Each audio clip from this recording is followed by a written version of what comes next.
ఈ రోజున మీకు తెలియజేసే విషయం ఏంటంటే ఉదయము మరి 10:30 గంటల నుంచి 2 గంటల వరకు మరి సహోదరి స్తుతి గీతం యొక్క గృహంలో సంతోష్ నగర్లో ఉపవాస ప్రార్థన కూడిక జరగనయ్యున్నది. మిమ్మల్ని అందరినీ కూడా ప్రేమతో ఆహ్వానిస్తూ ఉన్నాము. మరి అదేవిధంగా సాయంకాలం 6 గంటల నుంచి 8 గంటల వరకు పరిచారకుల కూడిక జరగనయ్యున్నది. పరిచారకులైన బిడ్డలందరినీ కూడా ప్రేమతో ఆహ్వానిస్తున్నాం. అదేవిధంగా రాత్రి 9 గంటల నుంచి తెల్లవారుజామున 4 గంటల వరకు కూడా ఆల్ నైట్ ప్రార్థన కూడిక జరగవలసి ఉన్నది, మరి జరగబోతా ఉన్నది. కాబట్టి దయచేసి మరి విశ్వాసులైన దేవుని పిల్లలు, పరిచారకులైనటువంటి దేవుని పిల్లలు మరి ప్రతి ఒక్కరూ కూడా మరి యొక్క కార్యక్రమాలకు హాజరై దేవుని నామాన్ని మహింపరచాలని ప్రభు పేరిట మీకు మనవి చేస్తూ ఉన్నాము. 13 ఫిబ్రవరి 2026 మరి శుక్రవారం ఉదయకాల సమయం మొదలుకొని రాత్రి మరి తెల్లవారేంత వరకు కూడా మరి ప్రార్థనలు జరుగుతూనే ఉంటాయి.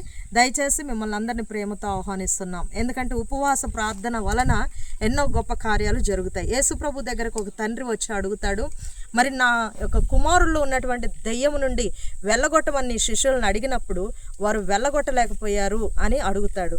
ఆ విషయాన్ని మరి యేసుప్రభు విని యేసుప్రభు ఆ దెయ్యం నుండి ఆ కుమారుని వెళ్ళగొట్టిన తర్వాత, ఆ దెయ్యం నుండి విడిపించిన తర్వాత ఒక స్థలంలోనికి వెళ్ళిన తర్వాత యేసుప్రభు యొక్క శిష్యులు రహస్యంగా అడుగుతారు, ప్రభువా నువ్వు వెళ్ళగొట్టావు ఆ దెయ్యాన్ని, మేము ఎందుకు వెళ్ళగొట్టలేకపోయాం అని అన్నప్పుడు ప్రభువు చెప్పినటువంటి మాట, ఉపవాస ప్రార్థన వల్లనే ఇటువంటి దెయ్యముల నుండి విడుదల కలుగుతుంది అని చెప్పాడు. అంటే అర్థం ఏంటంటే ఉపవాస ప్రార్థన ఒక భయంకరమైనటువంటి చీకటి శక్తుల నుండి ప్రతి ఒక్కరిని విడిపించగలదని ఇక్కడ అర్థమవుతుంది. మోషే కూడా ఉపవాసం ఉండి ప్రార్థించినప్పుడు ధర్మశాస్త్రాన్ని ప్రభువు అతనికి ఇచ్చి ఉన్నాడు ఇశ్రాయేలు ప్రజల కొరకు. కాబట్టి ఉపవాస ప్రార్థనలో దేవుడు తన యొక్క వాక్కును బయలుపరుస్తాడు.